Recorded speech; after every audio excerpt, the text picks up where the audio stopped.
à une histoire où des hommes et des femmes ont osé vivre leur foi dans ce lieu. Ils ont marqué l'histoire de cette ville au travers de leur témoignage, et c'est avec beaucoup d'humilité que nous entrons dans leurs pas, essayons de suivre le Christ aujourd'hui. Mais deuxièmement, c'est une journée particulière parce que c'est la fête du protestantisme. 31 octobre est déclaré fête du protestantisme en mémoire de ce qu'en Europe, des hommes et des femmes, notamment Luther, se levaient pour proclamer l'autorité de la parole de Dieu sur sa vie, au prix de sa vie même. Et le fait d'être dans ce lieu aussi suscite une émotion. D'autant plus que j'ai pu travailler pendant 35 ans de l'autre côté de l'océan, en Europe, en France. Le texte que nous allons regarder ce matin, cet après-midi, c'est Jean chapitre 17, qui est aussi un texte fort. Et c'est le vœu de Jésus pour ses disciples. Et cette prière d'intercession de Jésus présente des particularités qu'il convient de souligner. D'abord, c'est la prière la plus longue que nous avons de Jésus. En quoi? Non, ça, c'est remarquable. Mais deuxièmement, ce sont les paroles de quelqu'un qui sait qu'il s'en va, qui va mourir dans quelques heures. Et on sait que dans la culture juive, les paroles du mourant revêtaient une autre signification. Donc, ce que nous allons lire ici, c'est le testament de Jésus. Testament entre lui et son Père pour sa communauté, qu'il va laisser derrière lui. Et Jésus demande trois choses dans ce passage, dans cette prière, pour ses disciples. Jésus veut que son disciple puisse le rencontrer dans la parole, le rejoindre dans sa mission et recentrer sa vie sur la vie communautaire. Et nous avons ici les priorités que Jésus fixe pour ses disciples. Rencontrer Jésus signifie qu'on doit répondre à une invitation. C'est prendre soin de se pointer là où il nous attend, faute de quoi nous allons le manquer. Et le lieu de rendez-vous, c'est à sa parole. Le rejoindre signifie que nous n'avons pas à inventer notre vie, se gratter la tête et se demander, mais quel est le sens de mon action dans cette vie? Non, Jésus trace une mission précise pour ses disciples. Il suffit d'emboîter le pas.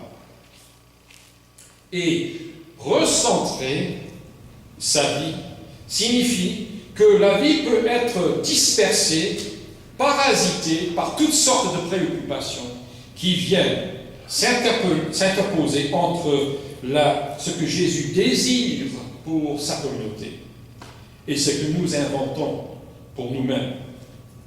Nous allons donc traverser rapidement ces lieux de rencontre que Jésus fixe à ses disciples. D'abord, la rencontre dans la parole.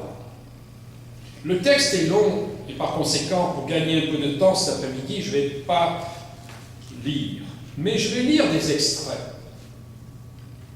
Essayons de repérer des indices dans ce texte par rapport à ce thème, rencontrer Jésus dans sa parole. Au verset 3, Jésus explique à ses disciples qu'ils ont pu le connaître Dieu, grâce à une rencontre avec Jésus. Jésus qui a expliqué qui était Dieu, comment le connaître. Et cet obstacle de connaître Dieu était infranchissable, nous dit Jean, dans le premier chapitre. Car, dit-il, dans le premier chapitre, verset 18, « Personne n'a jamais vu Dieu. » Et Jean utilise cette très belle image. Jésus a planté sa tente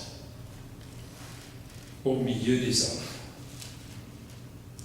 Et la tâche essentielle de Jésus pendant 3 ans a été d'expliquer aux disciples qui était Dieu, la raison d'être de sa venue parmi les hommes et l'avenir qu'il réservait à ceux qui accepteraient d'aligner leur vie sur cette révélation de Dieu. Et Jésus dit que la rencontre du disciple autour de la parole a produit des effets dans leur vie. Regardez ce qu'il dit dans le verset 6, chapitre 17. Ils ont gardé ta parole. Le verset 7 et 8. Ils l'ont reçu. Ils ont reconnu avec certitude que je suis venu d'auprès de toi, et ils ont cru que c'est toi qui m'as envoyé. Notez ces expressions.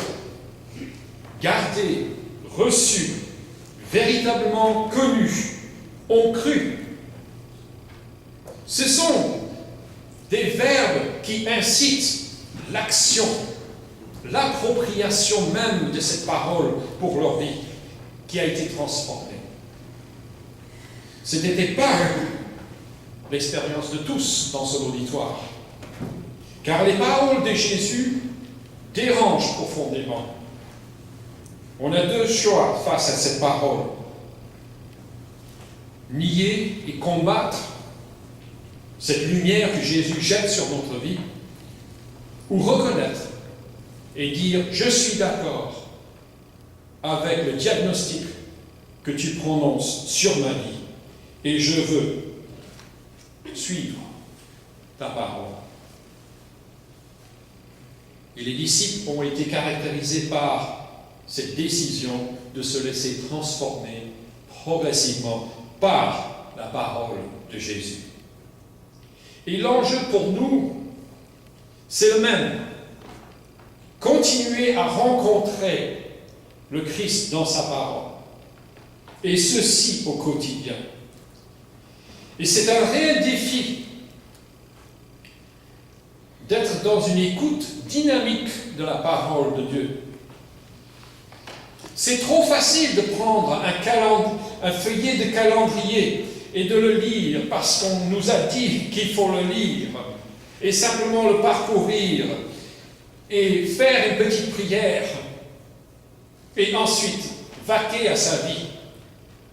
C'est trop facile de lire quelques versets ou de lire mécaniquement toute une section sans que cette parole fasse une œuvre où nous rejoignons le Christ et où nous entendons sa voix dans cette parole.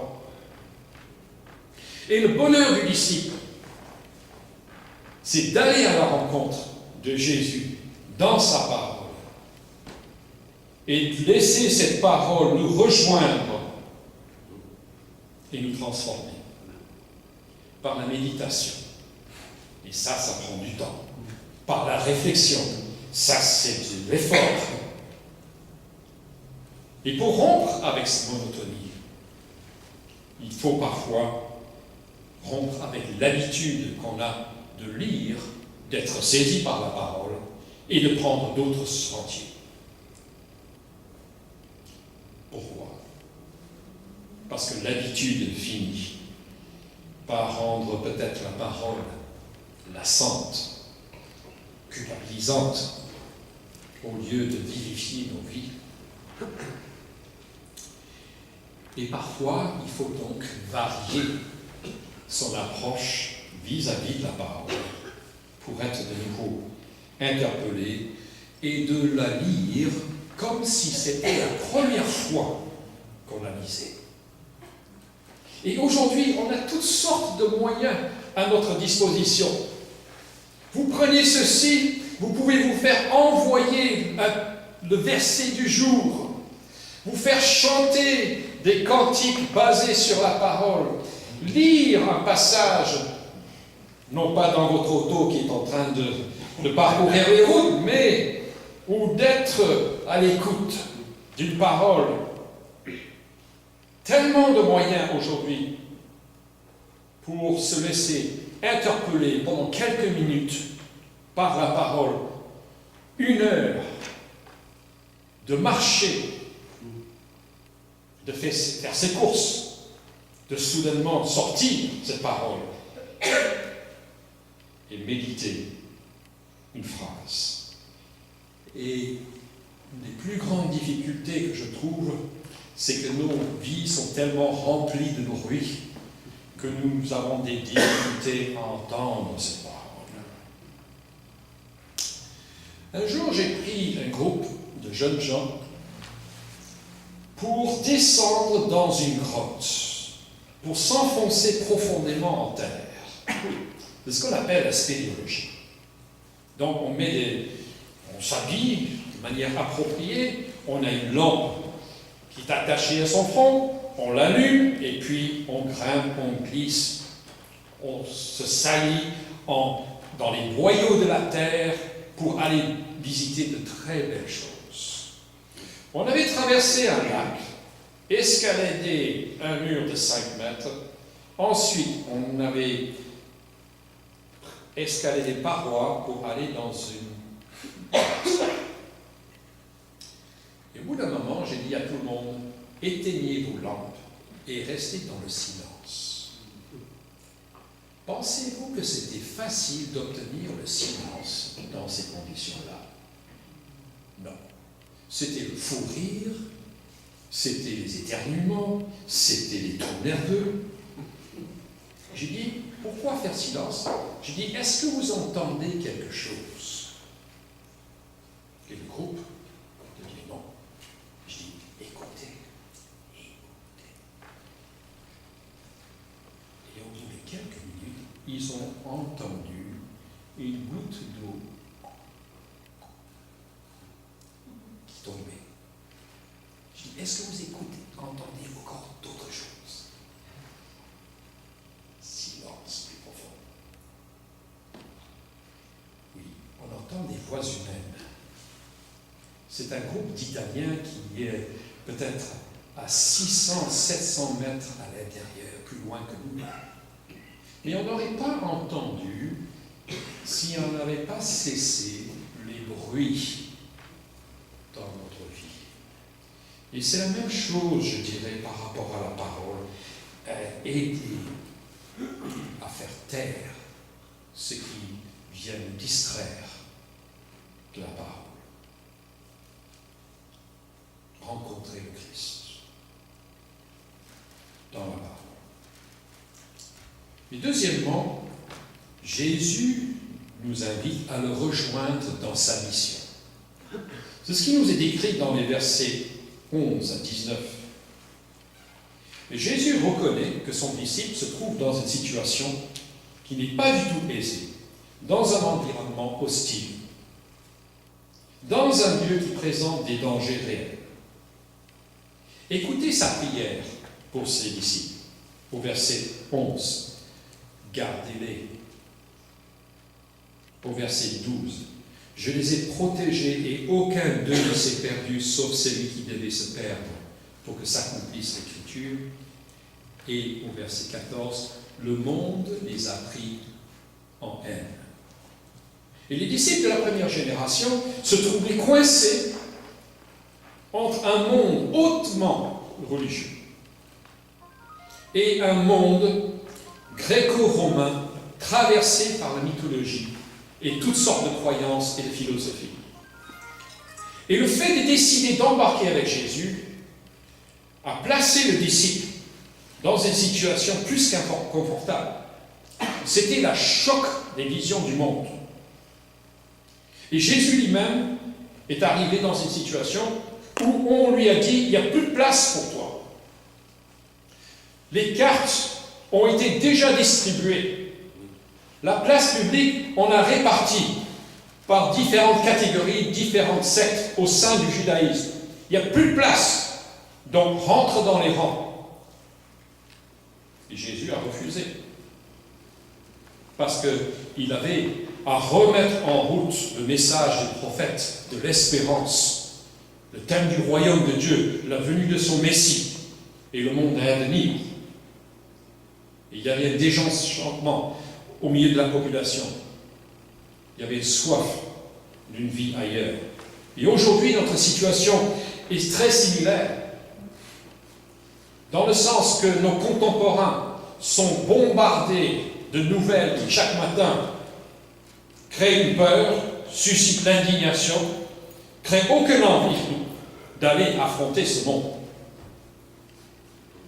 Et notre difficulté aujourd'hui, c'est que le plus grand monde n'attend plus rien du discours religieux, n'attend plus grand-chose de l'Église. L'espoir ne viendra certainement pas de ceux qui fréquentent ces lieux. Et l'espace dans notre société pour dialoguer, pour convaincre, pour parler de Dieu se trouve de plus en plus réduit. Mais une fois de plus, les gens savent que la vie offerte par l'Occident laisse l'être humain au bord de la route, laminé, découragé, le sentiment d'avoir été grugé alors qu'on nous a promis le bonheur.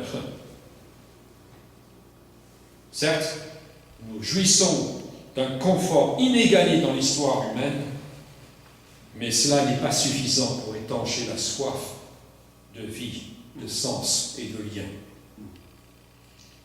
Et je dirais que l'Église traverse une réelle crise dans son rapport au monde et s'interroge et doute d'elle-même quant à sa capacité de revenir très fortement dans l'espace public.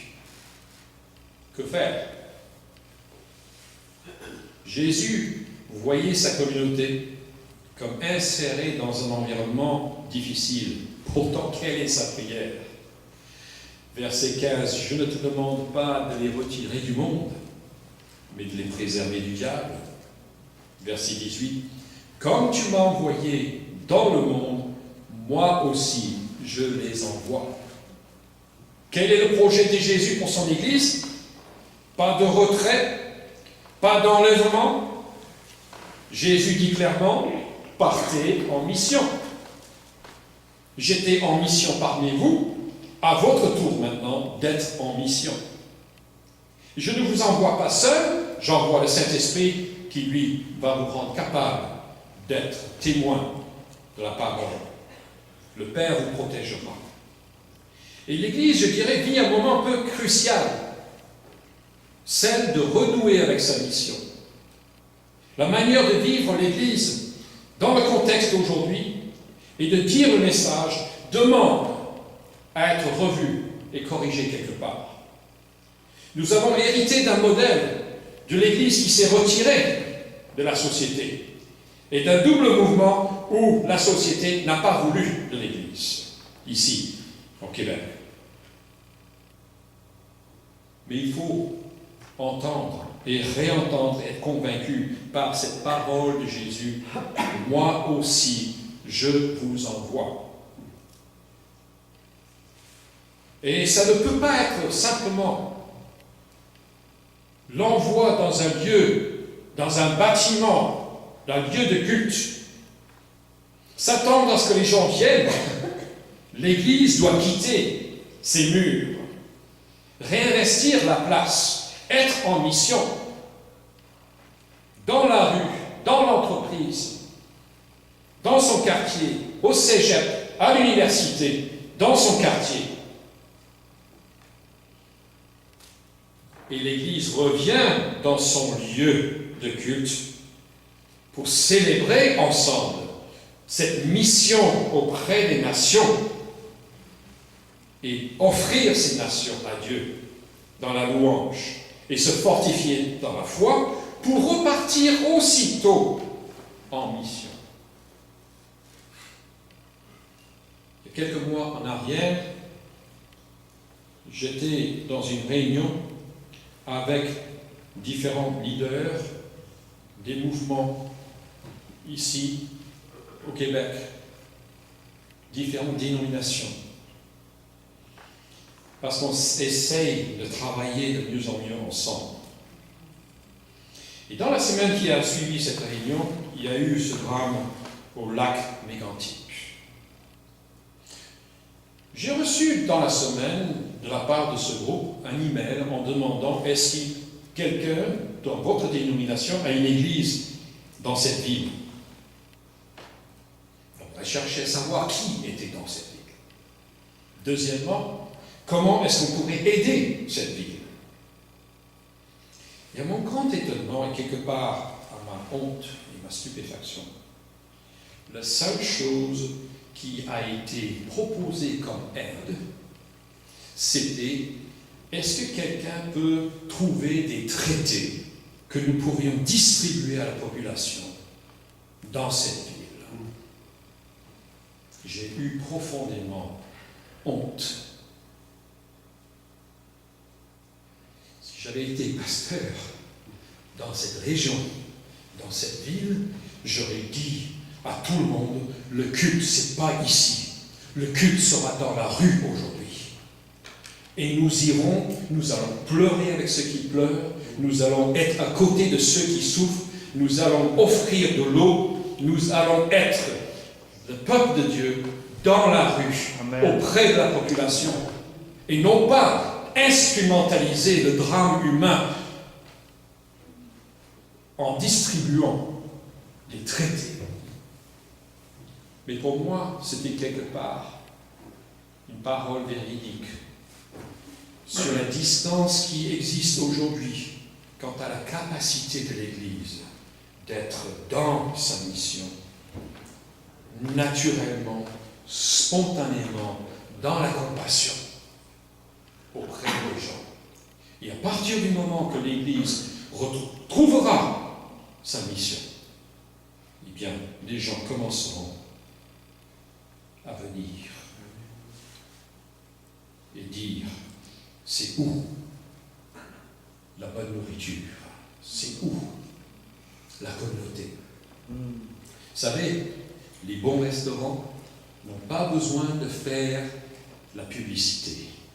Ce sont ceux qui mangent au restaurant qui font la bonne publicité pour le restaurant. Et parfois, il faut attendre 6 mois dans les bons restaurants pour avoir une table.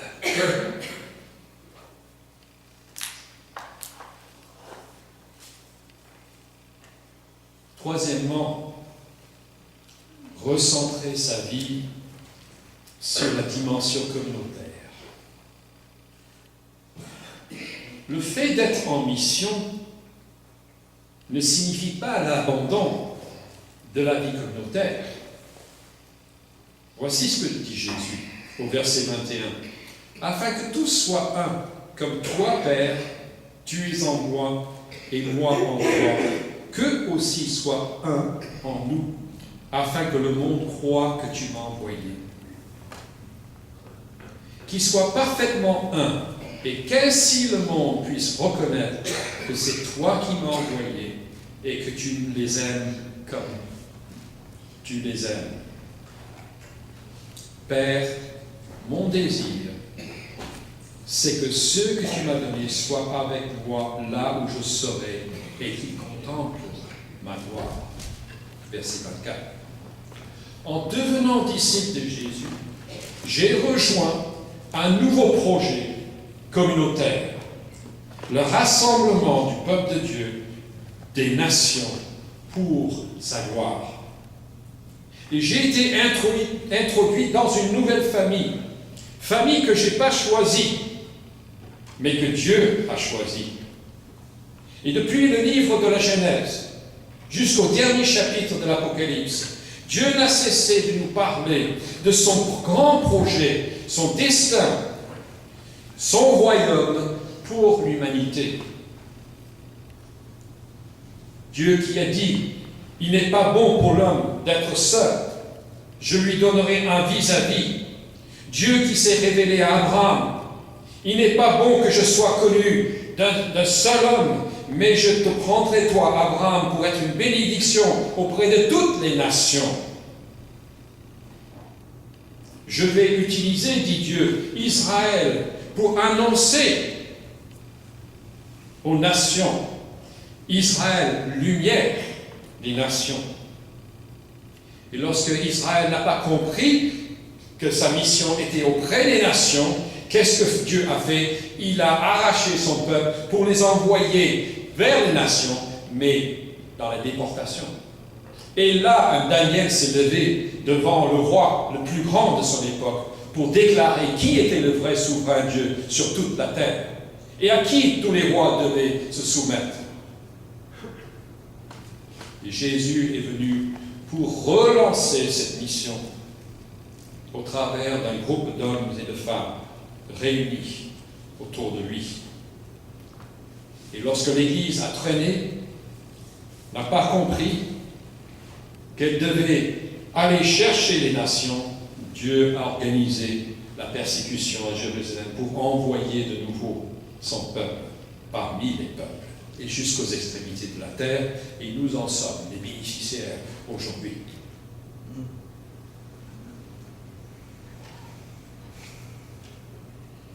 Aujourd'hui, la mission que Jésus nous confie, c'est d'inviter les hommes et les femmes à rejoindre sa communauté. L'Église locale est une expression visible de son projet qu'il décrit dans l'Apocalypse. Dieu veut vivre au milieu des hommes, de son peuple. Là où je serai, je veux qu'ils contemplent ma gloire, a dit Jésus. Et la vie communautaire de l'Église répond à la soif des hommes et des femmes de lien et de sens. Et le mal-être et le mal-vivre que nos contemporains, par millions, vivent. C'est l'Église qui peut offrir ce lieu de refuge pour les hommes, de repos pour les autres, de convivialité, de compassion. Et la vocation d'une Église locale, c'est d'accueillir et d'accompagner tous ceux qui cherchent ou qui tentent à donner un sens à leur vie et de vivre dans un cadre de convivialité, d'amitié et d'aide et d'entraide. Un lieu qui est sûr, où ils ne seront pas brusqués, menacés, mis en danger.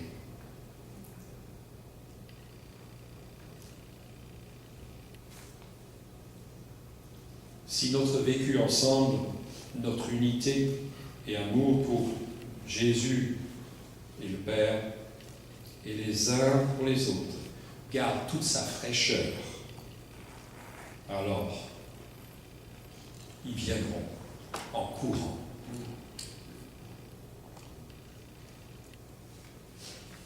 En conclusion, quel est le mot d'ordre de Jésus pour son Église? Pour réveiller ton quotidien, faites de belles rencontres dans la parole de Dieu. Pour donner du sens à ta vie, connecte-toi à la société et sois en mission au milieu des hommes. Et pour booster ta vie, sois un acteur, un serviteur, une servante au sein de votre Église locale. Et soyez émus par la compassion de Dieu. Et partage cette même compassion, cet amour et cette bonté là où le Seigneur vous a placé. Amen.